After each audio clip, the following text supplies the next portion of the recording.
ಏನು ಹಿರಿಯೂರು ತಾಲೂಕಿನ ಬೈ ಎಲೆಕ್ಷನ್ಗೆ ಸಂಬಂಧಪಟ್ಟ ಹಾಗೆ ಆ ಒಂದು ಕ್ಷೇತ್ರದ ಅಭಿವೃದ್ಧಿ ವಿಚಾರದಲ್ಲಿ ಈ ಬಾರಿ ಅಲ್ಲಿನ ಸ್ಥಳೀಯ ಅಭ್ಯರ್ಥಿಗಳೇ ಆಯ್ಕೆ ಮಾಡ್ಕೋಬೇಕು ಅನ್ನೋಂಥದ್ದು ಸಾಕಷ್ಟು ಜನಗಳಲ್ಲಿ ಒಂದು ಒತ್ತಡ ಕೂಡ ಇದೆ. ಆಮೇಲೆ ಅವರ ಒಂದು ಅಭಿಲಾಷೆ ಕೂಡ ಇದೆ. ಯಾಕೆ ಸ್ಥಳೀಯ ಅಭ್ಯರ್ಥಿಗಳು ಆ ಒಂದು ಕ್ಷೇತ್ರಕ್ಕೆ ಬೇಕು ಅಂತಂದ್ರೆ, ನೋಡಿ, ಪ್ರತಿಯೊಂದು ಕ್ಷೇತ್ರಗಳಲ್ಲೂ ಸಹಿತ ನಾವು ಅವರದೇ ಕ್ಷೇತ್ರನ ಸ್ಥಳೀಯ ಅಭ್ಯರ್ಥಿಗಳನ್ನ ಗೆಲ್ಲಿಸ್ಕೊಂಡು ಆ ಒಂದು ಕ್ಷೇತ್ರವನ್ನು ಅಭಿವೃದ್ಧಿ ಪಡಿಸೋದಕ್ಕೆ ಅಲ್ಲಿ ಪ್ರಯತ್ನವನ್ನ ಮಾಡ್ತಾ ಇರ್ತಾರೆ. ಸೊ ಆ ಒಂದು ಕ್ಷೇತ್ರವನ್ನ ಯಾವುದೇ ಕಾರಣಕ್ಕೂ ಬಿಟ್ಕೊಡೋದಿಲ್ಲ. ಒಂದು ಸಾರಿ ಆ ಕ್ಷೇತ್ರದಲ್ಲಿ ಗೆದ್ರೆ ಯಾವುದೇ ಕಾರಣಕ್ಕೂ ಬಿಟ್ಕೊಡಲ್ಲ. ಅಲ್ಲಿ ಅಭಿವೃದ್ಧಿ ಕಾರ್ಯಗಳು ಹಾಗೆ ನಡೀತಾ ಇರ್ತದೆ. ಸ್ಥಳೀಯ ಅಭ್ಯರ್ಥಿಗಳು ಆ ಕ್ಷೇತ್ರದಲ್ಲಿ ಕೆಲಸ ಮಾಡಿದಾಗ ಸೊ ಅಲ್ಲಿ ಅವ್ರಿಗೊಂದು ಕನ್ಸರ್ನ್ ಇರುತ್ತೆ. ನಮ್ಮ ಭಾಗದಲ್ಲಿ ಒಂದು ಅಭಿವೃದ್ಧಿ ಕಾರ್ಯಗಳಾಗಬೇಕು. ಹುಟ್ಟಿದ ಊರು, ನಾನು ಬೆಳೆದಿರ್ತಕ್ಕಂಥ ಕ್ಷೇತ್ರ, ನಾನು ಹುಟ್ಟಿದ ಕ್ಷೇತ್ರ, ನಾಳೆ ಕೆಲಸ ಮಾಡಿಲ್ಲ ಅಂದ್ರೆ ಜನಗಳು ನಮ್ಮನ್ನ ಕ್ಯಾಕರ್ ಸುಗಿತಾರೆ. ಯಾವುದೇ ಒಂದು ಕಾಮಗಾರಿ ಆಗ್ಬೇಕು ಅಂದ್ರೂ ಸಹಿತ ಅವರು ಒತ್ತಡ ಮಾಡಿ ನಮ್ಮ ಕ್ಷೇತ್ರಕ್ಕೆ ಬೇಕೇ ಬೇಕು, ಛಲವಾಗಿ ನಿಂತ್ಕೊಂಡು ಕೆಲಸವನ್ನು ಮಾಡ್ತಾರೆ. ಅದಕ್ಕೋಸ್ಕರ ನಮಗೆ ಸ್ಥಳೀಯ ಅಭ್ಯರ್ಥಿ ಬೇಕು ಅಂತ ನಾವು ಬಯಸುವಂತದ್ದು. ಯಾವ ಉದಾಹರಣೆಗೆ ಏನಾಗುತ್ತೆ ಅಂದ್ರೆ, ಬೇರೆ ಕ್ಷೇತ್ರಗಳಿಂದ ಯಾವುದೇ ಒಬ್ಬ ವ್ಯಕ್ತಿ ಬಂದು ಅಲ್ಲಿ ನಮ್ಮ ಭಾಗಕ್ಕೆ ನಿಂತ್ಕೊಂಡ್ರೆ ಅಲ್ಲಿ ನಮ್ಮ ಜನಗಳು ಅವ್ರ ಬಗ್ಗೆ ಯಾವುದೇ ರೀತಿ ಒಡನಾಟ ಇರೋದಿಲ್ಲ. ನಮ್ಮ ಕಷ್ಟಗಳು ಅವ್ರಿಗೆ ಅರ್ಥ ಆಗಿರಲ್ಲ.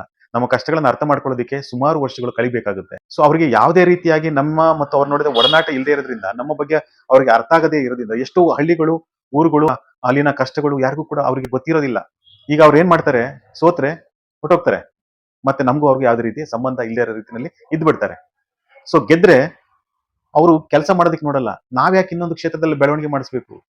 ನಾನು ಹುಟ್ಟಿದ ಊರು ಬೇರೆ, ನಾನು ಬೆಳೆದಿರೋ ಊರು ಬೇರೆ, ಬೇರೆ ಕ್ಷೇತ್ರ, ನಾನು ಇವ್ರಿಗೆ ಯಾಕೆ ಅನುಕೂಲ ಮಾಡ್ಕೊಡ್ಬೇಕು ಅನ್ನುವಂತ ಮನಸ್ಥಿತಿ ಇದ್ದೇ ಇರುತ್ತೆ ಸಹಜವಾಗಿ.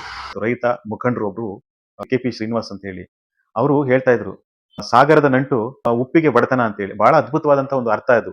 ಅಂದ್ರೆ ನಮಗೆ ಈಗ ನಮ್ಮ ಒಂದು ಕ್ಷೇತ್ರದಲ್ಲಿ ಎಲ್ಲ ಒಂದು ಸಂಪತ್ತಿದೆ, ಆದ್ರೆ ಬಳಸ್ಕೊಳಕ್ ಆಗ್ತಾ ಇಲ್ಲ. ಬಳಸ್ಕೊಳಕ್ ಯಾಕೆ ಆಗ್ತಾ ಇಲ್ಲ ಅಂದ್ರೆ ಅಲ್ಲಿ ನಮ್ಮವರಿಲ್ಲ.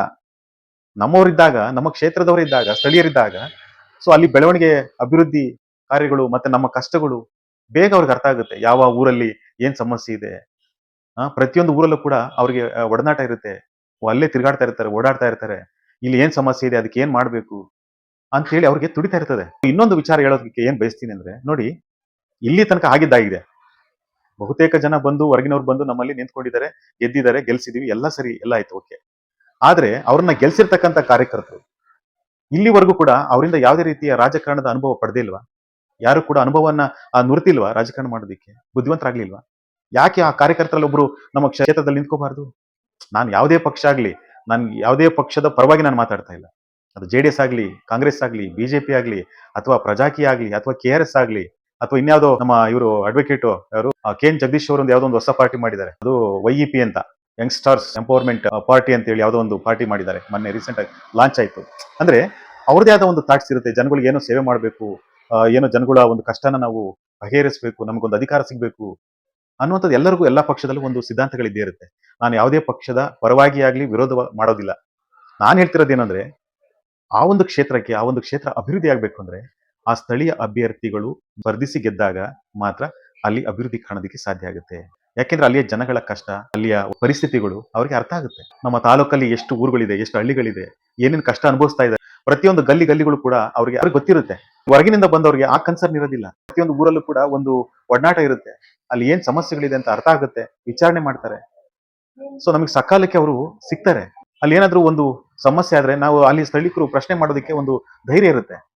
ಸೊ ಹೊರಗಿನಿಂದ ಬಂದವ್ರಿಗೆ ಹೇಗೆ ನೀವು ಪ್ರಶ್ನೆ ಮಾಡ್ಲಿಕ್ಕಾಗುತ್ತೆ? ಅವ್ರು ಯಾರೇ ಬರ್ಲಿ, ಒಂದು ಚುನಾವಣೆಗೆ ನಿಂತ್ಕೊಳ್ಳೋದಕ್ಕೆ ಯಾರಿಗೂ ಬೇಡ ಅನ್ನಲ್ಲ. ಯಾಕಂದ್ರೆ ಅವರಿಗೆ ಒಂದು ಸಂವಿಧಾನಬದ್ಧವಾಗಿರ್ತಕ್ಕಂಥ ಒಂದು ಹಕ್ಕು, ಯಾವುದೇ ರೀತಿ ಅಭ್ಯಂತರ ಇಲ್ಲ. ಆದ್ರೆ ಮತದಾರ ಯೋಚನೆ ಮಾಡ್ಬೇಕು. ಆ ವ್ಯಕ್ತಿ ನಮ್ಮ ಒಂದು ಕ್ಷೇತ್ರನ ಅಭಿವೃದ್ಧಿ ಮಾಡಕ್ ಬಂದಿದ್ದಾರೋ, ಹಣ ಮಾಡೋದಿಕ್ ಬಂದಿರೋ, ಆಸ್ತಿ ಮಾಡೋದಿಕ್ ಬಂದಿರೋ, ಅಥವಾ ಅಧಿಕಾರ ಚಲಾಯಿಸೋದಕ್ಕೆ ಬಂದಿದ್ದಾರೋ, ಯಾವ ಕಾರಣಕ್ಕೆ ಬಂದಿದ್ದಾರೆ ಅನ್ನುವಂಥದ್ದು ಅರ್ಥ ಆಗ್ಬೇಕು. ರಾಜಕೀಯ ಅಂದ್ರೆ ಈ ಸಮಾಜ ಸೇವೆ ಪವಿತ್ರವಾದದ್ದು, ಪವಿತ್ರವಾದ ಸಮಾಜ ಸೇವೆ ಅಂತ ಹೇಳ್ತಾರೆ. ಆ ಪವಿತ್ರವಾಗಿರ್ತಕ್ಕಂಥ ಸಮಾಜ ಸೇವೆಯನ್ನ ಮಾಡ್ತಕ್ಕಂಥ ಮನಸ್ಥಿತಿ ಇರ್ತಕ್ಕಂಥ ಅಭ್ಯರ್ಥಿ ನಮ್ಮ ಕ್ಷೇತ್ರಕ್ಕೆ ಬೇಕು ಅಂತ ನಮ್ಮ ಒಂದು ಇಂಗಿತ. ರಾಜಕಾರಣ ಮಾಡಬಾರ್ದು, ಸಮಾಜ ಸೇವಾ ಮನೋಭಾವ ಇಟ್ಕೊಂಡು ಅಲ್ಲಿ ಸ್ಪರ್ಧಿಸಬೇಕು ಅಭ್ಯರ್ಥಿಯಾಗಿ. ಈ ಸೇವೆ ಅಂತಂದ್ರೆ ಬರೀ ಹಣ ಹಂಚೋದಲ್ಲ. ನೊಂದವರ ಜೊತೆಯಲ್ಲಿ ನಾವು ಬೆನ್ನೆಲುಬಾಗಿ ನಿಂತ್ಕೋಬೇಕು, ನೊಂದವರಿಗೆ ಧ್ವನಿ ಆಗ್ಬೇಕು, ಹೋರಾಟ ಮಾಡ್ತಕ್ಕಂಥವ್ರಿಗೆ ಧ್ವನಿ ಆಗ್ಬೇಕು. ಯಾರು ಇವತ್ತು ಅಸಹಾಯಕರಿದ್ದಾರೆ, ಯಾರು ನೊಂದಿದ್ದಾರೆ, ಯಾರು ಶೋಷಿತರಾಗಿದ್ದಾರೆ, ಯಾರು ಬಡವರಿದ್ದಾರೆ, ಯಾರು ಮಹಿಳೆಯರಿದ್ದಾರೆ, ಯಾರು ಸಮಸ್ಯೆಯನ್ನು ಅನುಭವಿಸ್ತಾ ಇದ್ದಾರೆ, ಅವನಿಗೆ ಸಪೋರ್ಟಿವ್ ಆಗಿ ನಾವು ವಾಯ್ಸ್ ಮಾಡ್ಬೇಕು. ಅವ್ರು ಮಾತ್ರ ನಮ್ಮ ಸೇವಾ ಮನೋಭಾವ ಹೊಂದಿರತಕ್ಕಂಥ ವ್ಯಕ್ತಿ ಅಂತ ನಾವು ಪರಿಗಣಿಸಬಹುದು. ಅಧಿಕಾರ ಚಲಾಯಿಸೋಕ್ಕೋಸ್ಕರ, ಹಣ ಮಾಡೋದಿಕ್ಕೋಸ್ಕರ, ಅಥವಾ ಇನ್ನೇನು ಪ್ರತಿಷ್ಠೆಗೋಸ್ಕರ ರಾಜಕೀಯ ಮಾಡೋದಿಕ್ ಬಂದ್ರೆ ಅವನು ಯಾವತ್ತೂ ಕೂಡ ನಮ್ಗೆ ಸೇವೆ ಮಾಡೋದಕ್ಕೆ ಸಾಧ್ಯ ಇಲ್ಲ. ನಾವು ಯಾರನ್ನು ಕೂಡ ನಿಂತ್ಕೋಬಾರ್ದು ಅಂತ ಹೇಳೋದಿಲ್ಲ. ಆದ್ರೆ ನಾವು ಇಲ್ಲಿ ತನಕ ನೋಡ್ಕೊಂಡ್ ಬಂದಿದೀವಿ. ಎಲ್ಲ ಬೇರೆಯವ್ರಿಗೆ ಮಣೆ ಹಾಕಿ ನಾವು ಯಾವ ಸ್ಥಿತಿಗೆ ಬಂದಿದ್ದೀವಿ ನಮ್ಮ ಕ್ಷೇತ್ರ ಅನ್ನುವಂಥದ್ದು ಅದನ್ನ ನೋಡ್ಕೊಂಡು ನಾವೀಗ ಆ ಒಂದು ಹಂತಕ್ಕೆ ಬಂದಿರ್ತಕ್ಕಂಥದ್ದು. ಅದಕ್ಕೋಸ್ಕರ ನಾವು ಹೇಳ್ತಕ್ಕಂಥದ್ದು ಇಷ್ಟೇನೆ, ಸ್ಥಳೀಯ ಅಭ್ಯರ್ಥಿಯನ್ನು ಆಯ್ಕೆ ಮಾಡ್ಕೋಬೇಕಾಗಿರೋದು ಇದೇ ಉದ್ದೇಶ ಬಿಟ್ಟರೆ ಬೇರೆ ಅಲ್ಲ. ಬೇರೆ ಕಡೆಯಿಂದ ಬಂದು ನಿಂತ್ಕೊಳ್ಳೋಕೆ ನಮ್ದು ಏನು ಅಭ್ಯಂತರ ಇಲ್ಲ. ಮತದಾರನು ಅವ್ರನ್ನ ನಮ್ಮ ಅತಿಥಿಗಳಂತ ನೀವು ಸ್ವೀಕರಿಸಬೇಕು. ಯಾವುದೇ ಕಾರಣಕ್ಕೂ ಅವ್ರನ್ನ ಅಪೋಸ್ ಮಾಡಬಾರ್ದು. ಅವ್ರ ಬಗ್ಗೆ ಯಾವುದೇ ಕೆಟ್ಟ ಒಂದು ಭಾವನೆಗಳಿಂದ ಅವ್ರನ್ನ ತೇಜೋವಧೆ ಮಾಡೋದಾಗ್ಲಿ, ಅಥವಾ ಅವ್ರಿಗೆ ಕಳಂಕ ತರುವಂತದ್ದಾಗ್ಲಿ, ಅವ್ರಿಗೆ ಏನೋ ಅಪಹಾಸ್ಯ ಮಾಡುವಂತದ್ದಾಗ್ಲಿ ಯಾವುದು ಕೂಡ ಮಾಡಬೇಡಿ. ಯಾಕೆಂದ್ರೆ ಅವರು ನಮ್ಮ ಭಾಗಕ್ಕೆ ಏನೋ ಒಂದು ಸೇವಾ ಮನೋಭಾವ ಇಟ್ಕೊಂಡು ಬಂದಿರತಕ್ಕಂಥ ಒಬ್ಬ ಅತಿಥಿ ಅಂತ ನಾವು ತಿಳ್ಕೋಬೇಕು.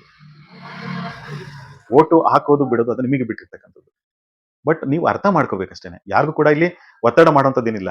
ನಾವ್ ಹೇಳೋದೇನಂದ್ರೆ ಸ್ಥಳೀಯ ಅಭ್ಯರ್ಥಿ ಎಲ್ಲ ಹಿಂದಿನಿಂದ ನೋಡ್ಕೊಂಡ್ ಬಂದಿದ್ವಿ. ಯಾರು ಬೇರೆಯವ್ರಿಗೆ ನಾವು ಮಣೆ ಹಾಕಿ ಇಲ್ಲಿ ತನಕ ನಮ್ಮ ಕ್ಷೇತ್ರ ಯಾವ ಹಂತಕ್ಕೆ ತಲುಪಿದೆ, ಏನೇನು ಅಲ್ಲಿ ಬೆಳವಣಿಗೆ ಆಗಿದೆ, ಏನೇನು ಅಭಿವೃದ್ಧಿಗಳಾಗಿದೆ, ಯಾರ್ಯಾರು ಬೆಳ್ಕೊಂಡಿದ್ದಾರೆ ಅನ್ನುವಂಥದ್ದು. ಸೊ ಅದಕ್ಕೋಸ್ಕರ ನಮ್ಮ ಸ್ಥಳೀಯ ಅಭ್ಯರ್ಥಿಯನ್ನು ಆಯ್ಕೆ ಮಾಡ್ಕೊಳ್ಳಿ.